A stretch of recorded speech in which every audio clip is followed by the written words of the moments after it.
Hi class, G331 Contemporary Typography. Welcome to Milestone One.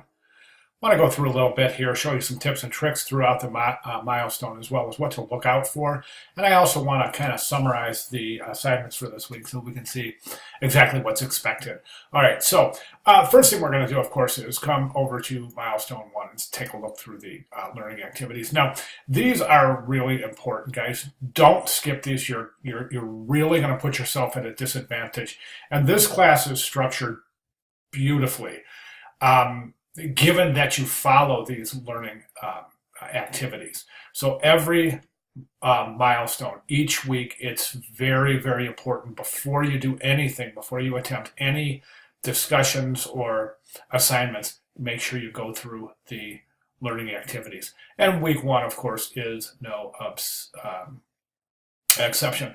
So we go over, let's start with the Module 1 overview. And if we pop that open, you can see there's a video in there, and it gives you really a good description of exactly what's going on in the autobiography on typeface. So basically what this is doing is it's describing the module itself. So that's fantastic.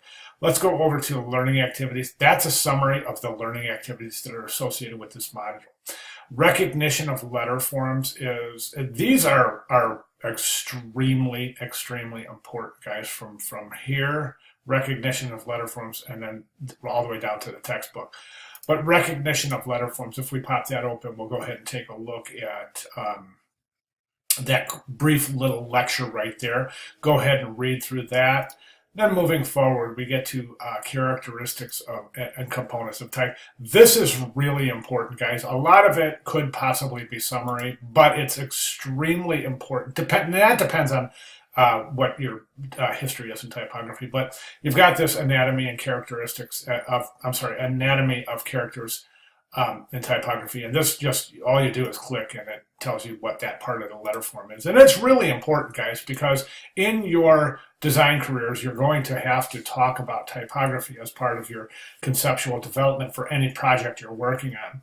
Therefore, it's smart to learn the anatomy of typeface, because if you have a creative director or an art director who's giving you instructions saying, okay, we need a typeface with a very high X height, or we need a typeface with very high and very long ascenders and descenders, we need a typeface with open counters or wide bowls, or whatever the situation is. You're going to need to know exactly what that means, and that's why studying the anatomy of characters in typography is so important.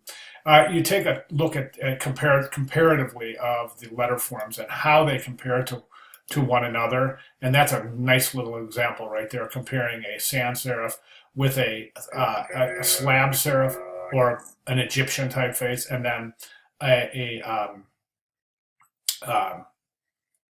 traditional serif font. Okay, then we come down to shared characteristics. Take a look at that. That'll give you a good idea of how different typefaces share different characteristics. These are also, a lot of these are known as optical relationships, and it depends on how the characteristics of the letter form behave with each other, and how typographers adjust different portions of the letter forms to create these optical relationships. For example, if you take a look at the bottom of the E, it comes out wider. It's wider than the top of the E, and this makes it look like it's got a good solid foundational base. If we created the bottom to look like the top, it would look like the bottom was not strong enough to hold that letter form up. Shared characteristics. So yeah, that's really, really important stuff there. Let's go back. Go to the artist sketching type, guys. This is fantastic, and you really, really want to take a look at this. I want to show you this before you do the assignments, okay? This shows you how to set up the assignment. This is called the artist sketching type. There's 3 videos in here, guys. One, and if you notice, one is sketching letter forms. This is for a script typeface. Give it another video for a sans serif typeface, and yes, a third for a serif typeface. So take a look at these. These are directly related to our one of our assignments this week, which we are going to take a look at in 1 second. So we go back to Milestone 1, the artist sketching type, exploring contemporary typographers. Guys, this is important because this will show you what today's typographers are doing, and it should give you some inspiration and some ideas for you in the visual approach of developing your own typeface, which is ultimately what we're doing in this course. So take a look at this. Basically, the point here is gone are the days of big type foundries, with the initial huge investment of the equipment and the personnel to create typefaces. Right now, the big difference now is typefaces can be created at home, right on your computer. Okay. Then we get over here to textbook. These are great. The textbook's fantastic, as I mentioned in the introductory video, so definitely take a look at those. All right, let's jump right over to Milestone One. Milestone One Task 1. I'm going to pop this open right here. Let's take a look at the instructions for Milestone Task 1, which indicate you're going to give us an introductory bio and a sketching of type. Okay, so basically it's a 1 to 2 paragraph autobiography, guys. It's not basic introduction, it's an autobiography. There is a difference. You will be expected to know what that difference is and reflect that difference in your writing. Be sure to include your preferred name, location, level of familiarity in the field of typography. Then you're going to pick a typeface you think could apply to your personality. Explain how the components and characteristics of that typeface represent how you see yourself. Okay, let the personality of the typeface tell us who you are. Then you're going to sketch your first name in a script face, a sans serif face, and a serif type style for a total of 3 sketches. Okay, so there's 3 parts to this, guys. Here's your submission specifications and your steps for success. These are located in each set of instructions throughout the course. You will be held to this to a very, very high standard, okay? So in other words, here's it's giving you the naming convention, okay? If you don't adhere to the naming convention, it would be expected that there would be some associated deductions for that specifically, because it is located in submission specifications. This is fair game for grading, guys. This is fair game for grading as well. Be sure to take a look specifically at submission specifications and steps for success for each assignment in the class. Okay, let's go over to Milestone 2. Let's see what's going on. Milestone 2 task instructions. We open that up and we can see what is in store for Milestone 2. You're gonna select a typeface. You're gonna research your chosen story from what is given up here. Okay, then what you're gonna do here is you're going to select a specific story. Okay, and then what you're going to do is provide 3 clear sketches of the title of the story. These are your initial concepts. All right, explain each concept and indicate which one you prefer and why. Does it communicate with the nature and tone of the story? Okay, so if we jump up here, this is our company. It's Aspire Design Studios. Okay, and what you're gonna do is you're going to we have requests for several clients who are seeking custom designed typefaces for their projects. It's been divided into 3 categories: theatrical plays, movies, and books. Okay, from the list provided, you're going to choose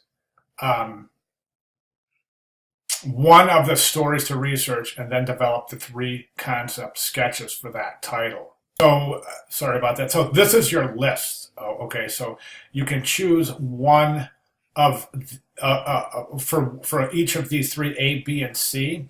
A is theatrical plays, B is movies, and C is books. So here's the list of books that you can choose from. Here's the list of movies, and here's the list of plays.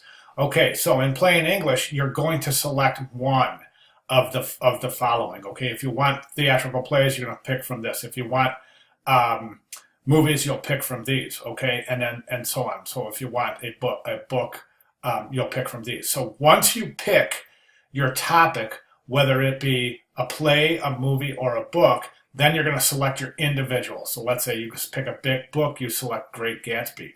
What you're going to do at that point is you're going to discuss your reasoning for selecting this particular story along with a summary of what the story is about.